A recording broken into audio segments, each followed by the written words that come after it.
Hello, hello, this is PamelaTopjian, and today I'm going to talk about relationships, lessons that I've learned from toxic relationships, and how I was able to now have a very equal, loving, and respectful relationship after two toxic marriages. So I am not a relationship expert in any way, but just from my lived experience, I'm going to share with you, and hopefully you'll find it helpful. So I do have some notes that I wanted to make sure I said. So if I look down, that's what I'm looking at. So it's important to take accountability, but there's a difference in taking accountability because it's never just one person's, quote unquote fault, right? But there's a difference between taking accountability and having self-blame, blaming yourself for everything. And it's actually a sign that the other person may be gaslighting you if you are wondering what's wrong with me. So in those past relationships, especially like the first one, I would ask, what's wrong with me that I'm not happy with all of this?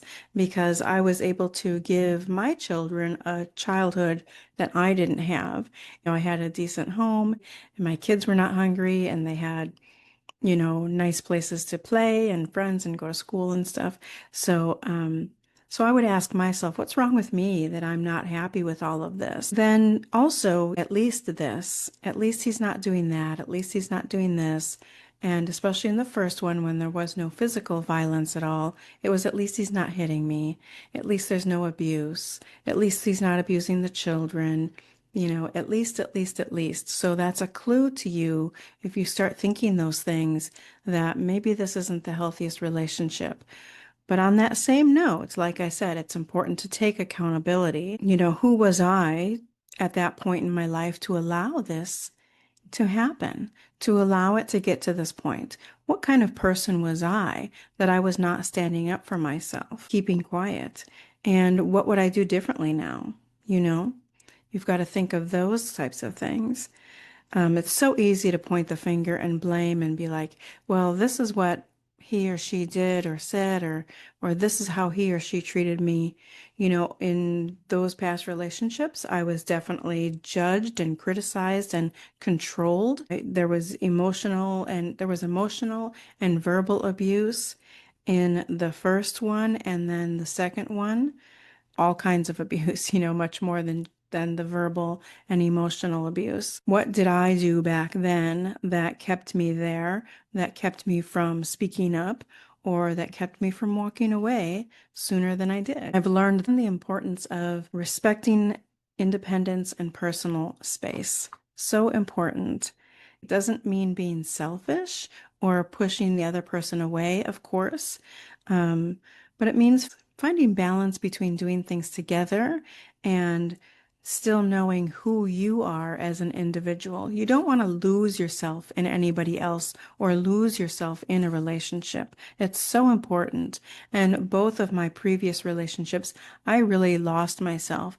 However, if you know me, you know my story, whether you read my book or watched some other videos where I tell about my whole story, I didn't really know myself through childhood and young adulthood. I would say I didn't really know who I was. A good relationship would help to foster that growth, that inner growth, right? And healing. Not that it's up to your partner to heal you, not that it's up to your partner to push you to grow or anything, but if you are in a good loving relationship, then you will automatically find yourself evolving personally and together. So one of the things I want to say that's important is so many people, after a couple of toxic relationships, and you find yourself, this is the same situations over and over, and a lot of people give up. They just say, I have a bad picker, or, I just, love isn't in the cards for me, or I'm not a good person to be in a relationship with because it just doesn't ever work, or what's wrong with me that I keep picking these same kinds of people that treat me in this same kind of way. So I think it's important for you to know that through your past experiences and through your toxic relationships, you have learned something. Whether you know it or not, you have learned something. It's back in the back of your mind there. The things that you went through And if you've left, and hopefully you are, not in a toxic relationship right now, but if you were able to get out of that, um, that shows that you knew that the relationship wasn't a good relationship. You knew that it took courage and it took strength and it took perseverance and sometimes a lot of patience to get to the point where you could leave. But I don't want you to feel like you're not somebody that is worthy of a good relationship. I don't want you to feel like there's something wrong with you, that you can't recognize a partner or a relationship that's going to be good. So you just are not going to even try anymore. So you have learned from those past relationships, just like some trees that go through storms and their roots become deeper and they become stronger through those storms rather than breaking. So when you're starting a new relationship, you both have to want the relationship. You can't force it on anybody, right? You need to feel happy and fulfilled in your relationship together and individually. And I think that's one of the biggest things. Don't lose yourself. I already said it, but it's so important. Don't lose yourself in a job, a relationship. Don't lose who you are or the quest to find out who you are. You should have the freedom for a self-discovery journey and the freedom to heal and grow and evolve. The relationship is a living, breathing entity on its own, and it will change over time. So, you can't expect the same in year 1 or year 5 to be, happening in year 10 or 20, right? So things change, people change, relationships change, and not to expect them to stay the same as you were when you were first dating. So you want to ask yourself too, am I in love with this person's potential? Am I in love with who they are right now?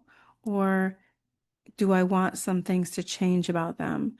So be real and honest with yourself and, ask these hard questions of yourself. Another thing is ask yourself, do I love them enough to want for them what they want for themselves, even if it's not the same interest as you? If something makes your partner happy, if they're super interested or passionate in something that you have no interest in, are you going to be happy for them that they have found that, or they have the ability or the opportunity to have that in their life?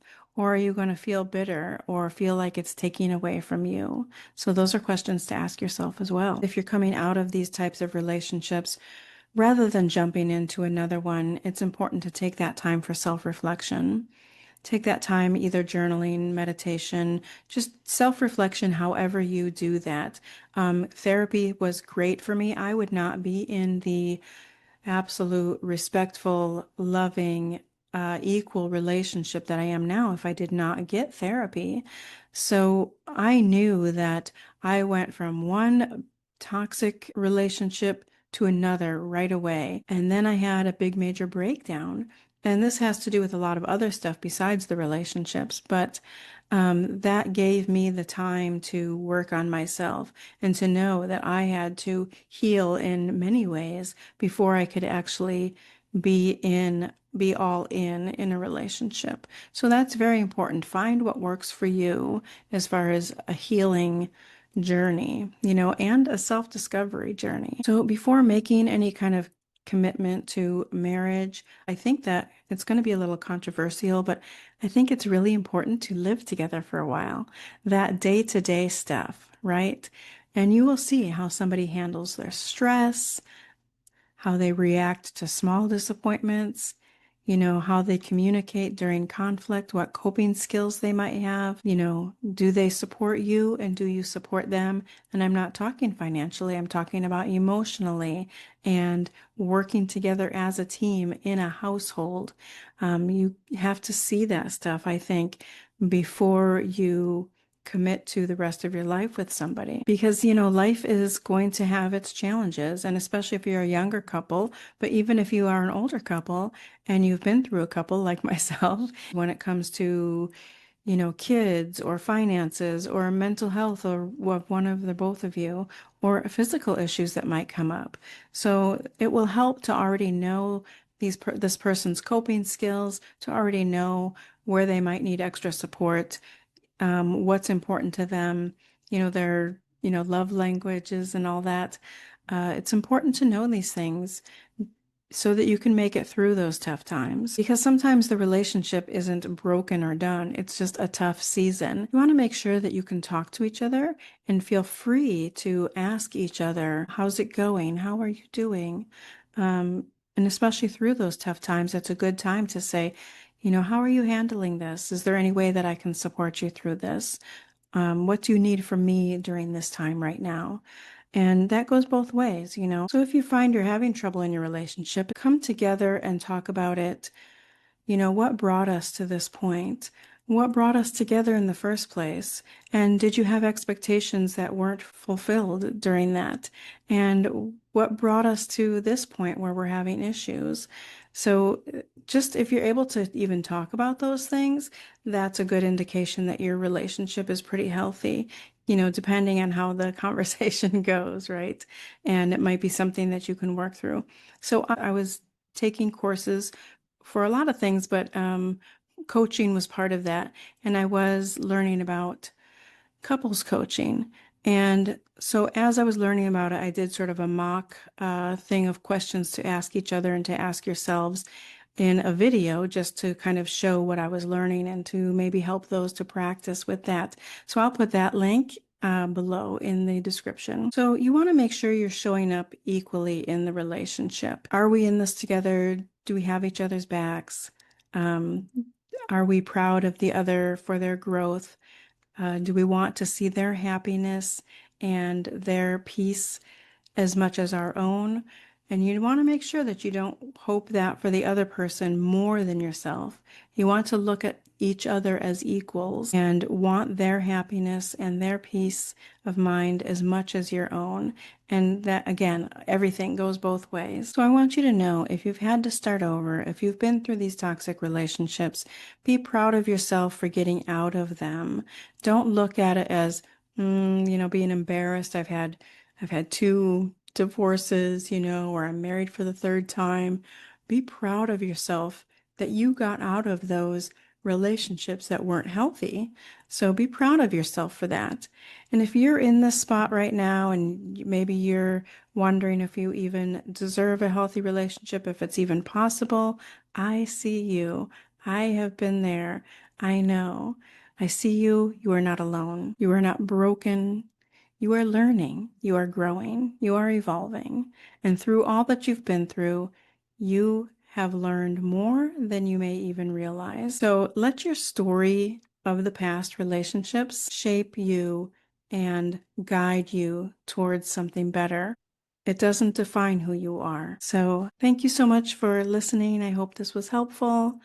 And yeah, if you have listened to the end and you liked what you had heard, please hit that subscribe and share it out if you know anybody who is going through toxic relationships or is feeling like they've had enough of trying to even have a relationship, because it might be helpful to them. Thanks.